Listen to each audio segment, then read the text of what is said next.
Kali ini gue mau ngebahas tentang 5 kesalahan yang dilakukan oleh fotografer pemula. Jadi makin besar, dia makin kecil bukaannya. Makin kecil angkanya, makin besar bukaannya. Ingat. Ini lo pencet habis, nanti jepret. Ya, gue pegang 2 kamera sekarang di sini. Di tangan kanan gue itu ada Sony A7 Mark III yang harga secondnya 21 jutaan lah.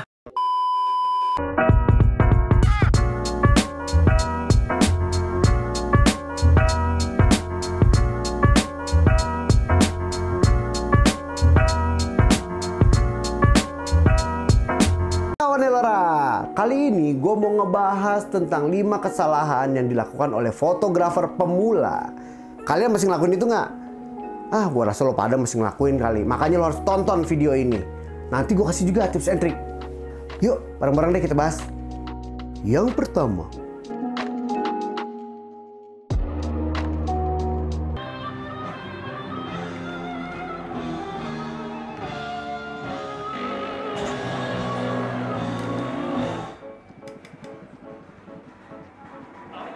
ini salah.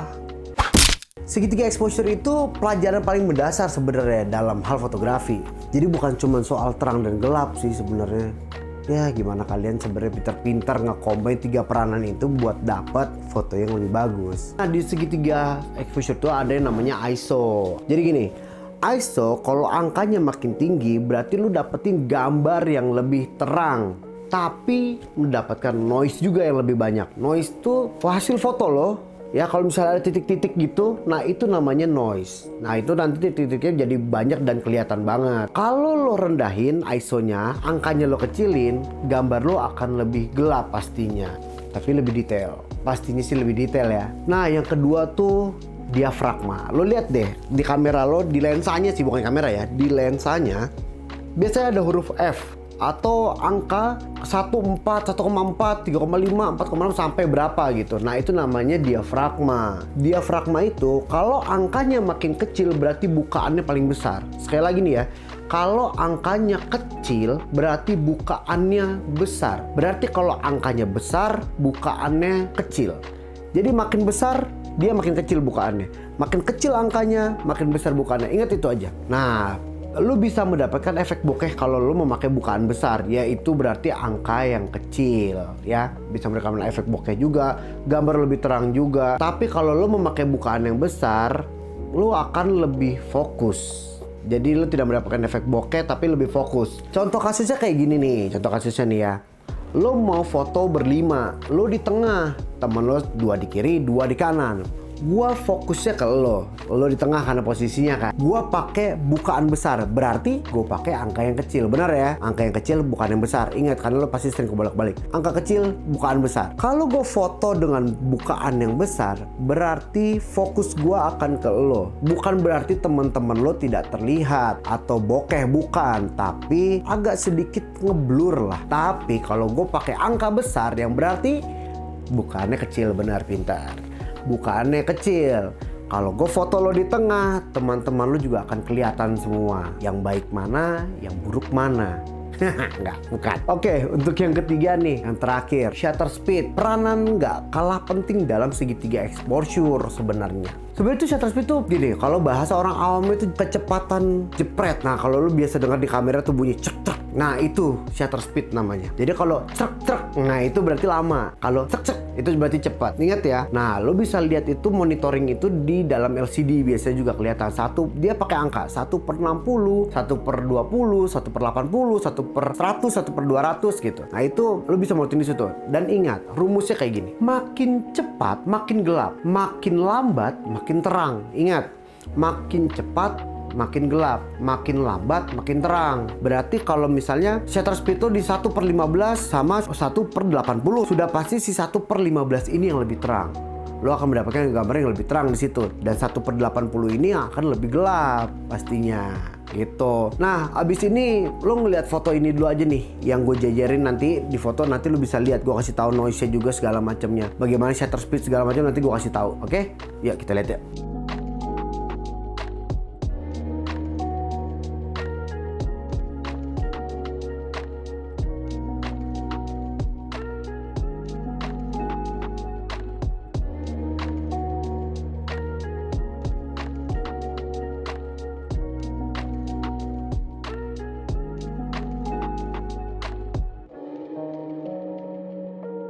Yang kedua,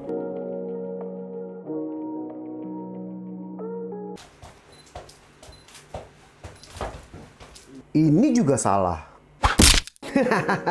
Ini kalau gue kayak gitu ya sama aja pasti handshaking kan. Ya aja gue loncat-loncat begitu. Gini aja gue kasih tips and triknya aja deh biar gak handshaking. Biar gak handshaking itu lu sebenarnya bisa mainin shutter speed. Shutter speed tuh kayak misalnya gini. Contohnya gini, lu mau foto benda bergerak kayak orang lagi jalan gitu. Lu bisa taruh shutter speed itu di antara 1/125 sampai 1/200 sebenarnya sih ya. Tapi kalau memang orangnya berjalan lebih cepat, itu bisa lo naikin lagi nanti shutter speednya gitu. Jadi yang penting sampai nggak handshaking lo bisa cari. Nah kalau seandainya memang gambarnya gelap, lo bisa kompensasi sih naikin si ISO-nya. Tapi harus lo perhatikan juga, ingat takutnya noise-nya banyak, ya kan? Yang kedua, tahan napas. Kenapa gue bilang tahan napas? Karena memang di saat kita tahan nafas itu tangan tuh diam. Kayak gini contohnya nih ya, kayak gini. Kamera nih, kamera, ya kan? Di kamera. Pas lo mau pencet, kan udah ada, biasa kan ada autofocus bunyi nih. Oke ya, lo tahan napas. Ini lo pencet habis nanti jepret. Nah, gitu. Tapi jangan kelamaan, nanti lo pingsan. Nah, lo juga bisa pakai tripod atau gimbal sebagai alat bantu lo. Tapi mendingan latihan. Berlatih. Karena ya siapa tahu lo belum bisa beli gimbal atau tripod kan. Tangan lo akan ngebantu lo buat bikin foto yang jadi lebih bagus juga. Tapi jangan lupa segitiga exposure-nya juga diperhatiin, oke? Kita lihat dulu foto-fotonya deh, biar lo bisa kelihatan ini segini, gue pakai shutter speed segini, gini, biar lo kelihatan. Yuk, ini fotonya.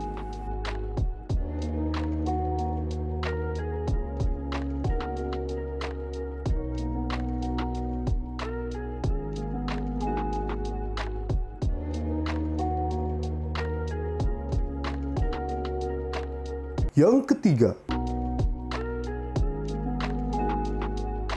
ini salah.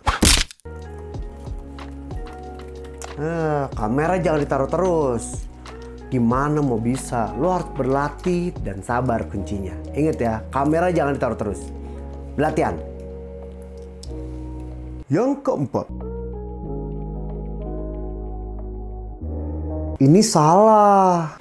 Enggak banget disaranin foto potret tuh pakai lensa wide. Soalnya muka tuh bakal jadi peang dong. Nggak, lu kan nggak mau, gue aja nggak mau kan peang begitu. Karena lensa wide itu menimbulkan banyak distorsi pada objek foto. Apalagi kalau lo salah nih ya. Kalau lo salah angle, itu objek foto bisa miring. Contohnya, lo foto Monas, harusnya lurus kan. Tapi karena lo salah angle-nya, itu Monasnya mereng. Tahu nggak? Jadi harusnya ini begini jadi begini nih gitu. Jadi nggak bener lah. Tapi memang paling banyak yang gua riset itu orang marah-marah di foto pakai lensa wide, mukanya pada bengkok-bengkok. Nah itu dia.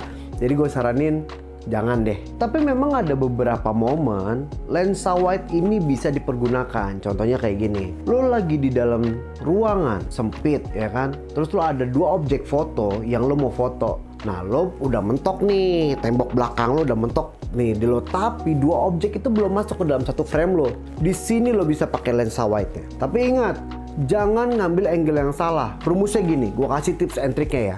Lo pegang ya, itu lo nggak boleh. Misalnya nih, gue dari samping ya, lo liatin gue. Nih kayak gini nih, objek gue di situ lurus ya. Lo harus pegang lurus.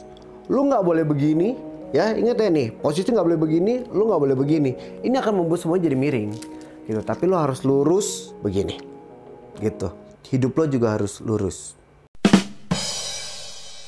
Yang kelima, ini sangat-sangat salah. Gue mau tanya dulu sama lo semua ya. Gue pegang dua kamera sekarang di sini. Di tangan kanan gue itu ada Sony A7 Mark III yang harga secondnya 21 jutaan lah. Di tangan kiri gue ada Sony Alpha 6000 yang harga secondnya cuma 5 jutaan aja. Gue mau tanya, lu pilih yang mana? Pilih yang ini pastikan. Kenapa? Mahal.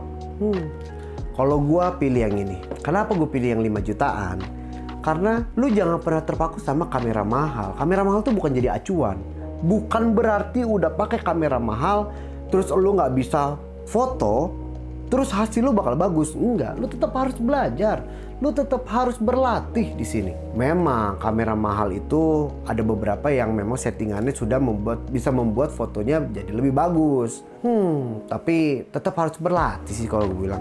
Memang ada ada harga, ada rupa, ya kan. Tapi tetap lu nggak bisa foto, lu nggak ngerti segitiga exposure, lu masih handshaking, masih tremor tangan lu, kameranya masih ditaruh aja, sama aja bohong. Intinya tetap berlatih ya, balik lagi ya gue ngomongnya. Intinya tetap berlatih dan sabar.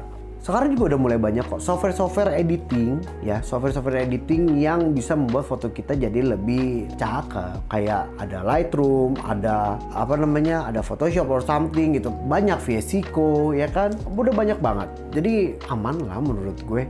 Kita tarik kesimpulan nih ya, kenapa ada 5 kesalahan fotografer pemula ini. Intinya sih satu, lu kurang belajar. Berarti kalau memang lu masih ada 5 kesalahan ini ya, lu kurang belajar. Lu nggak berlatih berarti, lu nggak sabar juga, ya kan? Lo ingat ya, di sini di dunia ini nggak ada sesuatu yang instan. Mie instan aja harus direbus dulu baru bisa dimakan. Sekarang gue tanya, instannya di mana? Kan nggak, ya kan? Jadi kalau misalnya memang lo mau jual, beli, tukar tambah kamera, lo bisa follow Instagram kita di @elora_kamera. Nanti gue taruh juga nih link marketplace di deskripsi. Jadi kalau misalnya memang lo mau langsung ke marketplace, langsung aja dari situ. Oke, gue udahan dulu.